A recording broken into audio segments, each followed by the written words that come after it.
What are distributed databases? Why are they needed? What is sharding and replication? What are some of the main challenges that we face when dealing with distributed databases? If you want to find out, let's dive in.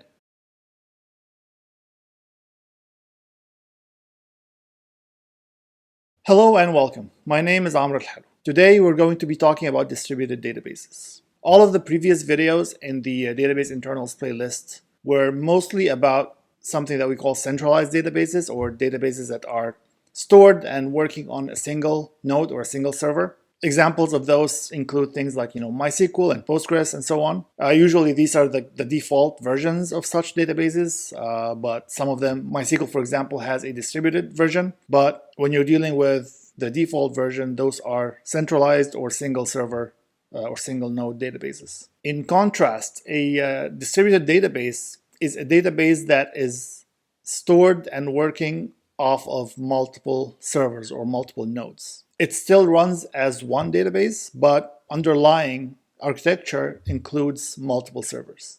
This is mostly used in large-scale systems or large-scale databases, especially those that are used for data warehousing or analytical queries and so on, or things that are distributed globally. Examples for that include Google Spanner, for example.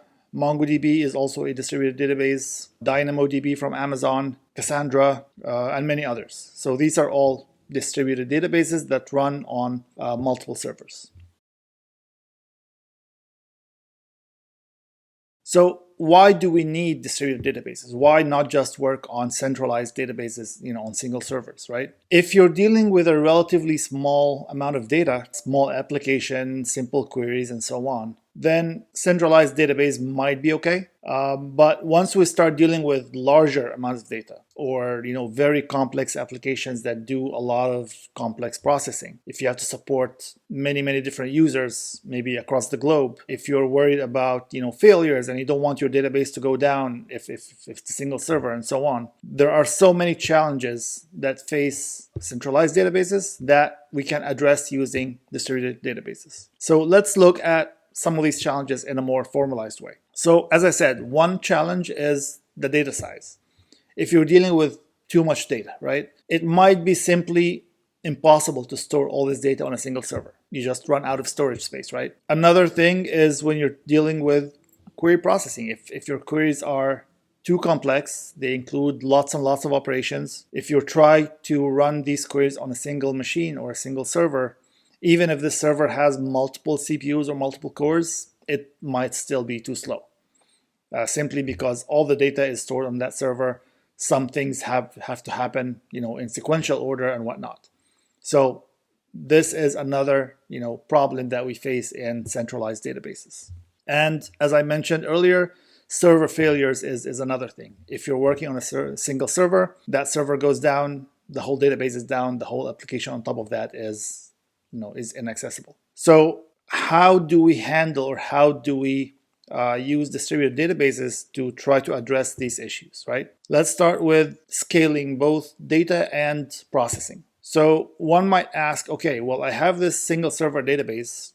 Now I need to store more data, or I need to run multiple more complex queries. Why can't I just improve the server? Why can't I just upgrade its capabilities, its specs, and so on? You can. And this is actually a very valid thing that many people do. This is usually referred to as vertical scaling. Vertical scaling means that you have this server that you're working from, and you can just upgrade the capabilities of that server. You can increase the CPU, increase the memory, increase the disk space, all that. So you can keep upgrading your server, which will allow you to handle more data, handle more complex queries, the processing becomes faster, and so on. This is only good up to a certain point. Usually you cannot upgrade things beyond a certain limit. Just the technology doesn't allow it. Also, once you start getting into the higher end things, then you start using some specialized hardware, right? You're not going to use the same hardware used in commodity machines anymore. And that special hardware usually gets a lot more expensive very quickly. So the cost benefit ratio becomes more exponential towards the cost. Another thing is that when you use this specialized hardware, this hardware tends to become more fragile. It becomes easier to fail. There's like, it could go down much easier than the regular hardware that we use on regular servers. So this is another thing with the vertical scaling. So the alternative to that is what we call horizontal scaling. Instead of trying to upgrade your server, you just add more servers. You don't have to get like any crazy specs. You can just use, common or commodity hardware for your servers, but you just keep adding more and more servers, which will overall increase the capacity of your system as a whole, increase the processing power, and so on, but on separate machines rather than a single node. Even though in that case we still treat the whole thing as a single database. So this is an important fact, that this division among different servers kind of like happens behind the scenes, but from an end user point of view or from an application point of view, it still deals with that as a single database. The second thing that we talked about is failures, right? If you have a centralized database or a single node database, this is usually what things look like. You have a database in the back end, then the application on top of that, and then the users that are using this application. If there is any failure in that server, this could be server crash, maybe there was like a reboot, maybe there was a power outage, maybe there was a network failure, all these things. Basically, if you have a single server and it fails or becomes inaccessible, basically your application is down and users cannot use it during that time. When we go to a distributed database, you have multiple servers, as we said, and now again, like the outside world is treating that as a single database. So even if one server or one node becomes inaccessible or fails for whatever reason, the rest of the database, the rest of the nodes are still up, so the application can still run and can still serve its users. Of course, there are certain conditions, there are many different cases for that to happen, but the general gist of it is that the whole system doesn't go down just because one node goes down. What is the architecture of distributed database? What do they look like? As we mentioned, the idea is that instead of a single server or a single node, now we need to get multiple nodes. So we have multiple nodes now. We call these together a cluster. Just in case you've heard this terminology somewhere else, then you know what a cluster means. A cluster is basically a collection of nodes that we treat as a single database. Many systems use a single cluster, but some systems, especially the ones that like really need like a very large scale, can also have multiple clusters. On many occasions, these clusters can also be distributed by region. For example, you might have different clusters in different data centers and so on. If you have one of those managed database services, each cluster could represent one customer, for example. So there are reasons why you could use multiple clusters, but today we're going to focus on a single cluster case because that's just simpler to explain things on. So, okay, given a cluster, so this is what an application would look like. The application deals with that cluster as a single database, and then again, you have the users on top of that. This is not really how things look like in reality, though. Not all the nodes in the cluster are usually treated equally. In most cases, or in many cases, you would have one special node, and then you have the rest of them. That special node has multiple names. You might hear something referred to as the leader node, the master, the coordinator. There might be all other names as well. Basically, those are referring to that special node. The thing that's special about this node is that this is the node that actually interacts with the outside world. So any requests from applications or from users, etc., come to that leader or master node, and then that node communicates with the rest of the nodes. The rest of the nodes in the cluster are usually referred to as followers or segments or compute nodes. So there's also lots of different names for them. But basically, this makes the leader node or the master node is the point of entry to that system. In many cases, the master node doesn't actually store any data. This is not true for all databases. Some databases have data on the master node as well. But in most cases, all it needs is just that coordination between the other nodes. And the other nodes are the ones that actually store the data and that do the compute and run the queries and so on. Also, another thing that I would like to mention is the database catalog. We've talked about the catalog before. It's that collection of metadata that describes, the tables and the other things in the database. Again, usually the catalog is stored on the master node. This is not true all the time. Sometimes you have catalogs on each of the segments as well that may describe things that are, internal to each of them. And then you have the things that affect the system as a whole described on the master node. So just wanted to mention these because there are differences between how the data is organized between the master and the segments. So usually what happens is that, if there's a request or something coming from the outside, from an application, that request gets sent to the master node. The master will send requests to all the other nodes, and then it will get the results back from them. We'll combine these results somehow and then send the final result back to the application or to whoever made that request. All right, so when we talk about distributed databases, you usually hear terms like sharding and replication and so on. So let's discuss these and see what they mean. Starting with sharding. Going back to centralized database. In centralized database, if you have like an orders table, for example, each row in that table, let's say, represents some shopping order. It has the order ID, order date, customer ID, and the amount. So in a centralized database, this table will be stored as a single table. Or in some cases, if you use partitioning, this table could also be split into multiple tables, but still on the same server, right? When we talk about distributed databases, now you have these multiple servers, so we can actually split the data across the multiple servers. So each server would have part of the data.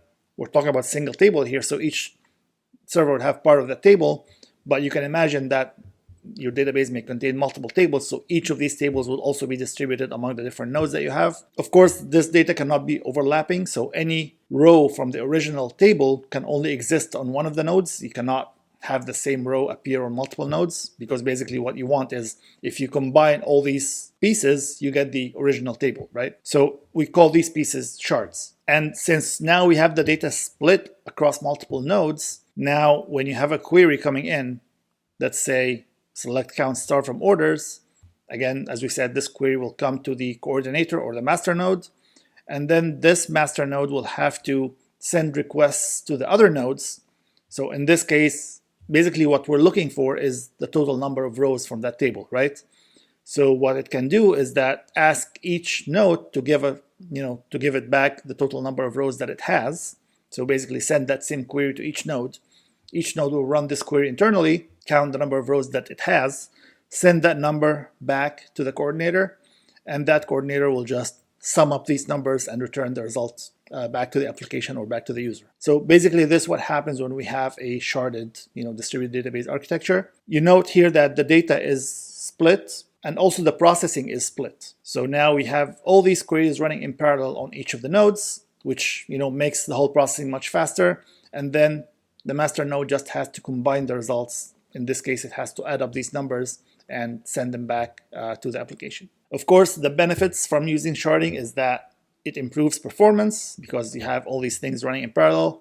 It balances the load because, again, the query gets balanced across multiple nodes, assuming that the data is balanced. No node has a lot of data while other nodes have little data. And of course, it helps with scaling as well. We can add more nodes if we get more data and so on. The main challenge with sharding is similar to what we talked about with partitioning before, is that you have to choose the sharding key correctly based on what queries that you have, and also to try to guarantee that the data is spread across these nodes in a balanced or uniform way. The second thing that we wanted to talk about is replication. So let's look at this example here. If you have, again, the master node and the segments, and suppose that one of the segments is down or inaccessible, right? Again, could be a network failure, could be a crash, whatever reason. But the fact that it's down, it means that if you have a query and this query gets distributed, then the results that you get basically will be missing or will be incorrect or inaccurate, right? Because you're missing a part of the data. To try to avoid that from happening, you can have a copy of your data. So for each node, we can have another copy of that node that has a copy of the data of that node, so that if one of the original nodes goes down, you can use its copy instead of it. So basically now you try to go to the 3 main nodes, but let's say the second main node is down, then you go to the copy of that node and just retrieve the data from there, so you get the correct result, and the application doesn't even know that there was something wrong. Of course, you can have multiple copies. The more copies that you have, the less chance of a failure impacting your application it is.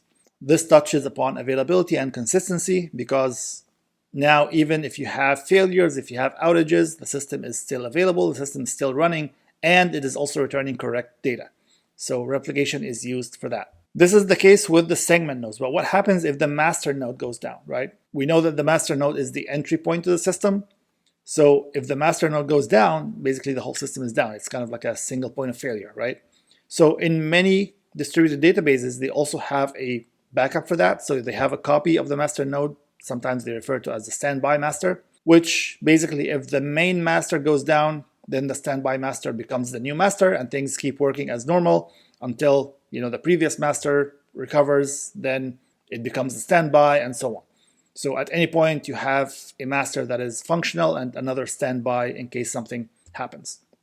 So again, this guarantees that the system is available and online most of the time. Replication on a high level has two different types. We can use synchronous replication, which means that any update, any data change that happens to any of the nodes has to be reflected to the copy at the same time. This, of course, guarantees that the copies are in sync with the original nodes at any given time, but this adds latency because now each operation has to happen, at the same time on two nodes, and the system has to wait for that operation to happen. On the other hand, you could do asynchronous replication, which means that the data changes do not have to be reflected to the copy right away. You could do that in batches later on, maybe when the system is not very busy, on times where the system, the load is low on the system and so on. So it saves on performance, but at the same time, it doesn't guarantee now that the copies are up to date with the originals. So if the original goes down and you need to use the copy, it might not reflect the same state of the data as the original, so there might be a little bit of inconsistency there. So there's always that trade-off between consistency and performance, and this is where synchronous and asynchronous replication comes in. So when you're designing your system, you have to decide whether you care more about the performance or about the consistency of the data, and based on that you can choose what kind of replication you want to do. All right, so this is kind of like a highlight of the main things that have to do with distributed databases. Let's talk about the advantages and the challenges. So starting with the advantages, the main obvious advantage, of course, is improved performance. When you have distributed database, like I said, we parallelize the processing, so each node gets to do part of the query, so the performance overall improves. The second thing is high availability. Again, in case of failures, in case of outages, one node goes down, it does not take down the full system. The system can still be online and still be accessible, even in the case of failures. It helps with scalability. Of course, as your data grows, as your queries grow, you can scale by adding new servers, new nodes, and so on, and keep extending your cluster. So this is another advantage of distributed databases.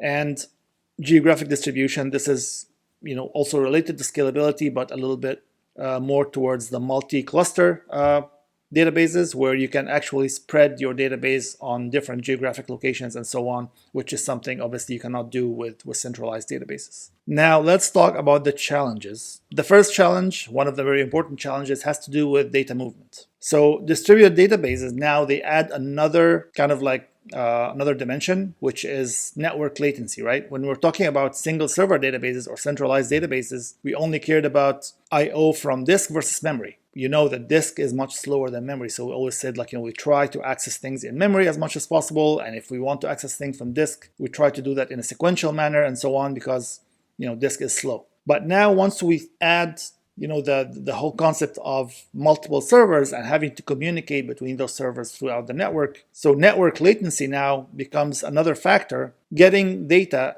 from a different server is much slower than reading it from the local disk. So even though the disk is slow, it's still faster to read something from a local disk than get it from another server across the network. So now when we do query processing, as we've seen in the example, queries get sent to different nodes. Each node will do its share of the query and then send the results back. So sending the results back, or sometimes they have to send data between the nodes. if you're doing something like a join, for example. So the more data you're sending between nodes, the more latency, the more expensive the query becomes. So query processing, Query Optimizer specifically, has to try to minimize the amount of data that's being moved, over the network. Let's look at an example. So this is the example that we've seen before already, select count star from orders. Here, the only thing that we wanted basically was the total number of rows in the table, right? So when we send the queries to the multiple nodes, each node just returned a single value. So the amount of data that's being moved here is negligible. So it's super fast query. Let's say that we have a different kind of query. Let's say we have a select count distinct customer ID from orders. Remember, this is the orders table. Each row has, order ID, date, customer ID, amount. So you might have the same customer or multiple orders, right? So what we want here is the number of distinct or unique customer IDs in the whole table. So how do we do this? How do we answer this query? What kind of query do we send to the individual nodes? Do we send select count star like we did last time? Obviously not. This will return the total number of rows in each node, not the number of customer IDs. So this is obviously the wrong query to send. Shall we send the exact same query as the one that is coming from the application? Should we send select count distinct customer ID? What will this do? Let's say that this query is being executed on each node. So basically what this is doing is that it will count the number of unique user IDs on each node separately and send them back to the master, right? This in general would not work because let's look at the customer ID column, right?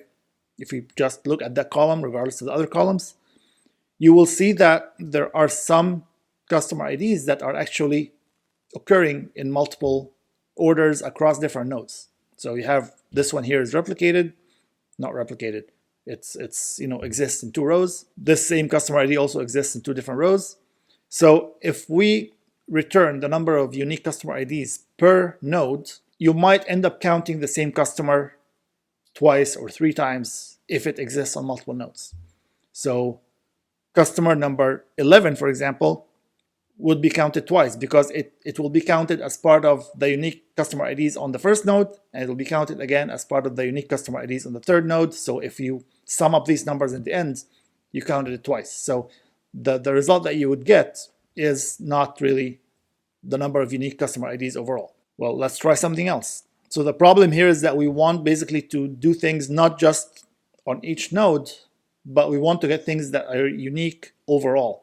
So one would say, okay, let's just read all the customer IDs from each node, return those to the master, and then count the unique values there. So basically, instead of returning a single value, you're going to return all the customer IDs from every node. This works. This produces the correct result. Of course, here we have a performance issue that we're returning not just a single value, the count, we're actually returning all the customer IDs. And this table could be huge, right? Like, each node might have millions of rows maybe. Again, this is a correct answer, but it might not be the most, efficient way to do it. So one potential optimization would be, instead of just getting all the customer IDs, let's select distinct customer IDs from every node. So, because if you can see here, some customer IDs are actually repeating in each node, right? So instead of returning, let's say, 1 million values, you might just ending up and returning, 500 values if the number of customers is actually low. Like, let's say you have a maximum of 1,000 customers, then even if you have 2 million orders, it will still be within those 1,000 customers. So the number of rows or number of values that you end up returning would be much, much smaller. So this means less network traffic, so less cost overall. So here basically we had to do more processing on each node, doing the distinct work, but on the other hand, we saved on the network cost. So this is the job of the query optimizer. The query optimizer will, enumerate all these different options and figure out the one that minimizes the network cost. Another challenge has to do with data consistency, meaning that, again, now the data is distributed. We have queries running on the system. We want these queries to return, the correct results. Even though some nodes might be offline, some nodes might be inaccessible, we want data to be correct. This is obviously very important for applications that care about the consistency of the data. If you're talking about banking applications, for example, or anything financial, usually they cannot tolerate any incorrect results. or things that do updates in real time and so on. So this is something that's very important. Let's look at an example. So again, we have this architecture here. We have a query coming into the system, and let's suppose that one of the nodes is down, right? So there are some questions or some considerations that we have to think about. For example, if this node is down, shall we wait until it's back online before we return the results? And if we wait, well, how long can we wait, right? Like, how long do we wait until it's up? Or like, how do we know if it's going to be up in the next 5 seconds, next hour? How long do we wait? Is there a backup? Are we using replication or not? Can we use that backup to get the data from, right?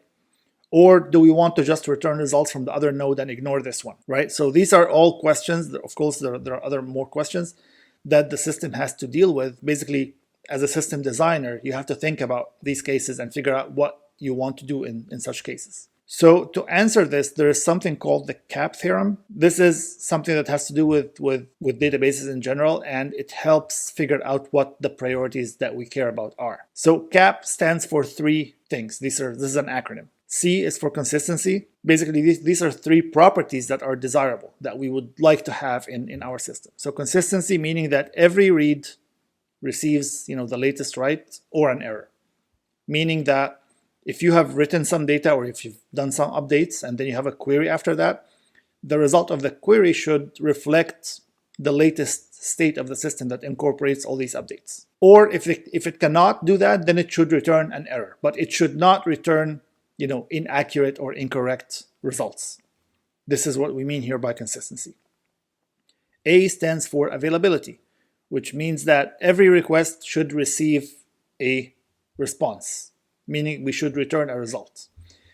Availability doesn't really care about consistency. Availability just cares that we return a result. It doesn't have to be the latest. It doesn't have to be the most accurate. It just means that we have to return something. And then partition tolerance, meaning that if there are outages, if there are failures in some of the nodes, that the system should still be able to operate. So these are the 3 properties that are desirable. And the CAP theorem states that basically out of these 3, we can only have 2 in any system. We cannot have all 3 together. We have to sacrifice one depending on what our priorities are. So we can either have CA, consistency and availability, or CP, consistency and partition tolerance, or AP, availability and partition tolerance, but we cannot have all 3 of them. So what kind of systems have either of those combinations, right? What kind of systems have CA? CA means consistency and availability, but no partition tolerance. This is basically centralized databases. Centralized databases are not partition tolerant because if the server goes down, it's just one server, the whole system is down. So the P basically is not there. But it can have availability and it can have consistency. The other 2 combinations, CP and AP, are concerning distributed databases because they both support the partition tolerance. So basically the whole system can still operate even if some of the nodes are down, but it can either support consistency or availability. So basically in the case of distributed databases, which is what we're focusing on today, the P is kind of a given. So the option then becomes either to prioritize consistency or to prioritize availability. So let's go back to our example and see what happens in both those cases, if we prioritize or if we care about consistency or if we care about availability, right? So suppose in this scenario, I added here some replication as well. And let's say we're using asynchronous replication, right? So the data on the copy is not quite up to date with all the data on the original nodes yet. Like it will get updated eventually, but maybe not at this point in time. So now we have this query, right? And let's say the first node, the original one, is down and its replica is not quite up to date. So then what happens if we care about consistency and what happens if we care about availability? If we care about consistency, which means we're using CP, right? Then consistency says that we need to return the correct result or an error, right? Well, here we cannot return the correct result because the node is down and its backup is not up to date. So if we return the data from the backup, basically this result is stale or not up to date. Or if we ignore this node altogether, then we're returning missing data. So we cannot return the correct result. Then in this case, we will just return an error. Returning an error means that basically we're violating the availability, because availability says that we need to return some kind of result. So in this case, we don't care about availability, but we care about consistency, so we're okay with returning an error. If it's the opposite, if we care about availability more, then okay, in this case, we don't really care about returning the correct results, so we're just going to return whatever we can. Either we can ignore this node altogether, or we can use the data on the copy node and just return some result. It may not be correct, it may be not be up to date, but at least we're not returning an error, so the system is available, the system is returning something. So this is basically the choice that we have, and it depends on what kind of system we're supporting, what kind of application that we have. For example, again, like what kind of system uses these both priorities, right? Like if you're doing, let's say, a banking application, banking usually, or anything financial, usually cares a lot about consistency. So it would rather return an error than return a wrong result. Like if you just deposited some money in an account and then you're querying the account, you don't want to see, that update not reflected, because that will just, induce panic. If someone puts some money and then looks at the account and the money is not there, that will be a problem. But if you get an error saying that, okay, page is down, please try again in a few seconds or something, that will be better than returning the wrong result. On the other hand, for availability, if you are designing let's say a social media platform, right? And you have a query that returns the number of likes on a post, you don't really care if the number of likes that is returned is always super accurate. But what you care about is that the page is always returning something, is not down, right? So you're okay with the page displaying some results, even though these results might not be super accurate. It will get eventually updated.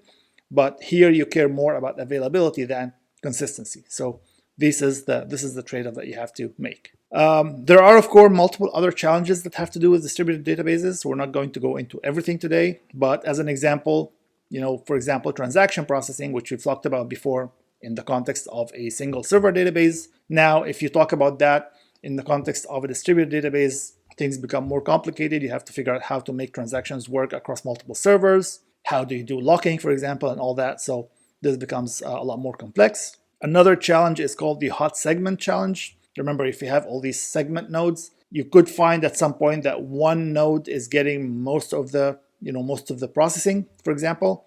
This could be either because the data was not sharded properly, or it was sharded properly originally, but with updates ended up getting more data on one node versus the others. So you might need to do some rebalancing in this case of the data, or you might need to add more nodes, for example, and move some of the data to that node. Of course, in that case, you need to keep in mind that you're going to have to incur the cost of moving the data from one node to another. There are some techniques to try to minimize the cost of doing that. For example, you could look up something called consistent hashing. I'm not going to go into that today. Happy to do another video on that if there's interest. Consistent hashing is basically a technique to minimize data movement when you're adding or removing nodes from a cluster. So again, these are some of the challenges that you have to deal with once you decide that you have to deal with a distributed database.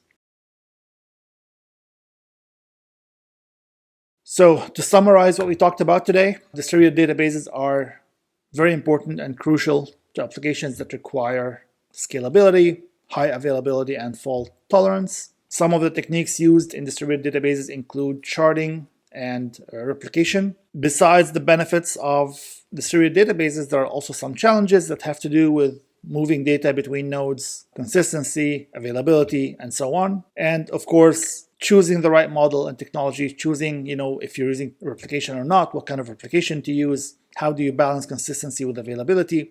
All these different decisions are part of database design, usually depending on the application that you're building the database for, what you care most about in terms of the properties of the database, and so on. So all these trade-offs have to be made to ensure that the database design meets the requirements of the application. That was all that I had for today. I hope this was a useful video. If you have any questions or comments, please let me know. If you found this useful, please hit the like button. Please subscribe to the channel if you haven't done so already. And with that, thank you so much for watching, and I will see you in the next video.